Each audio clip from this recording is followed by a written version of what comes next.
Selamlar dikiş sınıfından. Şimdi biz kalıpsız ve overlocksuz etek dikeceğiz. Overlock yerine zikzak dikiş kullanacağız ve kalıp yerine de ölçülerimizi kullanacağız. 4-5 yaş, 3-4 yaş, 11-12 yaş, 15-16 yaş veya kendi ölçülerimize göre rahatlıkla yapabiliriz. Ekrana sığması açısından ben kız çocuk eteği üzerinde size göstereceğim. Bakınız içi de tertemiz oldu.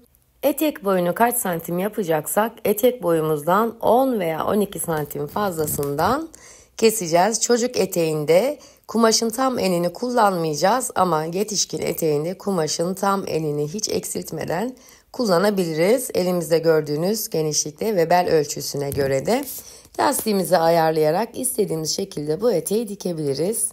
Eğer yetişkin için yapacaksak ve daha çok büzgü istiyorsak 1,5 en veya 2 en olarak kullanabiliriz. Şimdi hep birlikte eteğimizin ölçüleri nedir, nasıl çizilir, nasıl kesilir?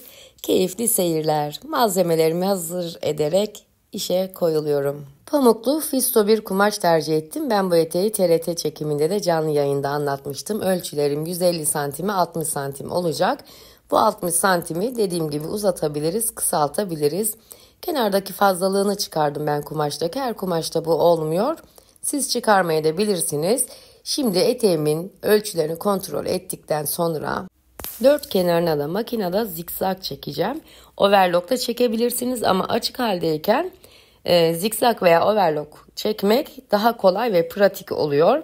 Makinemi ayarlıyorum. Ayarladıktan sonra da eteğimin dört kenarına gelecek şekilde zikzak çekiyorum. Kumaşın kenarını çıkartmakta fayda var. Çıkarmazsanız sadece iki ucuna zikzak veya overlock çekmiş olacaksınız. Kanalıma abone olmayı ve arkadaşlarınızla paylaşmayı unutmayınız lütfen. TRT'de bu eteği diktiğimde çok beğenilmişti ve lütfen hocam ayrıntılı bir videosunu çeker misiniz denmişti. Ben de tabii ki sizleri kırmayarak bu videoyu çekiyorum sizler için. Zikzaklarımı bitirdikten sonra fazlalık iplerimi temizleyeceğim. Eğer siz de bu eteği dikerseniz ve denerseniz lütfen Instagram'dan, mesajlardan benimle paylaşın veya etiketleyin. Çok mutlu oluyorum. Instagram'dan sayfama dikiş sınıfı olarak ulaşabilirsiniz. Şimdi eteğimin iki kısa kenarını birbirine iğneliyorum kaymaması için. Buraya bir düz dikiş dikeceğim ve ikiye açarak ütüleyeceğim. Düz dikiş ayarında tekrar deneme dikişimi yapıyorum. Her seferinde bunu tekrar ediyorum, unutmayın. Dikişimden emin olduktan sonra eteğimin kısa kenarını dikiyorum. Eğer iki en kullanacaksanız tabii iki kenarını dikmeniz gerekecek bu durumda. Ama çocuk için ve genç kızlar için kumaşın tek eni yetiyor normal kilolular için. Dikişimi bitirdikten sonra iplerimi temizliyorum ve güzelce orayı ütülüyorum. Şimdi gelelim beline ve etek ucunun yapımına. Cetvelimle 8 santimden ölçüyorum. Bu ölçü 10 santim olabilir, 6 santim olabilir. Siz o beldeki fırfır kısmını ne kadar geniş istiyorsanız eğer o kadar geniş veya dar yapabilirsiniz. Cetvelle ölçü kontrolümden sonra etek ucuma geçiyorum. Onu işaretleyeceğim. 2 santim veya 3 santim kıvırabilirsiniz. Hepsini aynı anda kıvırıp bir kere de makine diktiğimizde eteğimiz zaten lastiği takılmış hale gelmiş olacak. Burada sadece bel lastiğini dikerken dikkat etmemiz gereken bir püf noktası var. Şimdi size onu söyleyeceğim. Önce çizdiğim yerlerden kıvırıyorum ve iğneliyorum. İğnelediğim yerlerden de düz dikişle birleştireceğim onu. Aynı işlemi hem etek ucunda ve bel kemerinde yani bel lastiğini dikeceğim yerde yapıyorum. Burada da söylediğim gibi siz isterseniz daha kalın ve daha ince bir fırfır payı kendinize bırakabilirsiniz. Eteğinizi daha uzun veya daha kısa, daha az büzgülü veya daha çok büzgülü yapabilirsiniz. Şimdi ben bu eteği alıyorum. Düz dikişle makinede. Önce etek ucunu çekiyorum. Tabii ikiye katlayarak da burada dikebilirsiniz. Yani payı gözükmeyecek şekilde. O zaman zikzak veya overlock da çekmenize gerek kalmaz ve daha temiz bir görüntü elde edebilirsiniz. Etek ucumdaki dikişi bitirdikten sonra beli dikmeye başlayacağım. Beli dikerken lastik geçireceğim için yani orada bir lastik tüneli oluşturacağım için Orada lastiği sokabileceğim yer kadar bir boşluk bırakmam gerekiyor. O yüzden 2 santim 3 santim gibi bir mesafede bir boşluk bırakacaksınız. Buradan dikmeye başladım. Tam sonuna geldiğimde dikişi bitirme yerine kadar değil, biraz uzağında bırakıp sağlamlaştıracağım. Buralarda sağlamlaştırma yapmayı unutmayın. Çünkü sökülebilir lastiğimizi taktıktan sonra.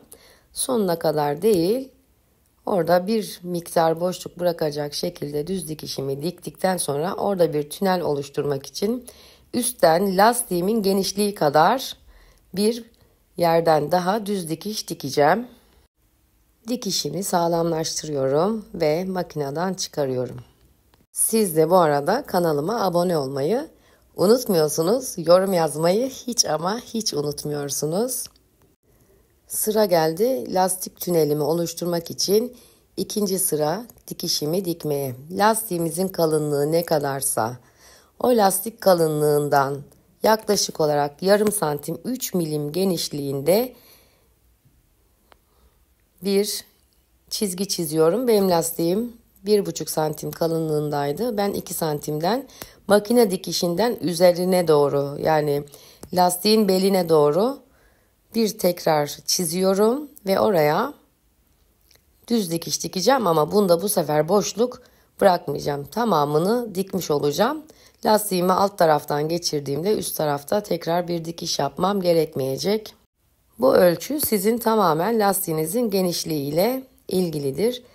İplerimi temizliyorum ve orada bırakmış olduğum boşluktan bir çengelli iğne, çatal iğne ile lastiğimi ilk önce geçireceğim. Bel genişliğime göre ayarlayacağım veya kime dikiyorsam onun bel genişliğine göre lastiği ayarladıktan sonra lastiği sağlamlaştırma dikişiyle dikeceğim. Düğüm de atabilirsiniz ama sağlamlaştırma dikişi daha sağlam oluyor. Daha sonra bırakmış olduğum boşluğun üzerinden de bir makine çekerek tünelimi kapatmış olacağım. Çıtır çıtır güzel ve çok zarif bir eteğim olacak böylece. Çok kısa sürede dikiliyor. Artan kumaşlardan bile yapılabilir. Aynı zamanda çok güzel bir hediyelik. Sipariş de yapabilirsiniz. Aynı zamanda bu etekten dikip satıp para da kazanabilirsiniz. Lastiğimi geçirmem bitti. Şimdi bel büzgümü ayarlıyorum. Ne kadar bir bel genişliği istiyorsam veya kime uygun olacaksa ona göre ayarladıktan sonra lastiğimi dikerek veya düğümleyerek tünelin içine sokuyorum ve oraya bir minik makine çekiyorum. Açık bıraktığım yeri de kapatıyorum. Ütülüyorum ve eteğimi bitiriyorum. Tekrar eteğimi size göstermek istiyorum. Bitmiş hali bu şekilde olacak. Küçük ebatlarda yapılanı, bu daha küçük ebatlarda yapılan bir etek oldu. 4 yaşa göre uygun. Pazen kumaş kullandım. Poplin kumaş kullanabilirsiniz. Viskon kumaş kullanabilirsiniz. Böyle renkli renkli, değişik değişik. Üzerine bir crop dikebilirsiniz. Özellikle kız çocuklarına çok yakışıyor. Umarım beğenmişsinizdir. Renkler ve çiçekler bizler için. Dikiş sınıfında kalın. Daima sevgiyle kalın. Dikiş sınıfından selamlar ve sevgiler herkese. Hoşça kalın.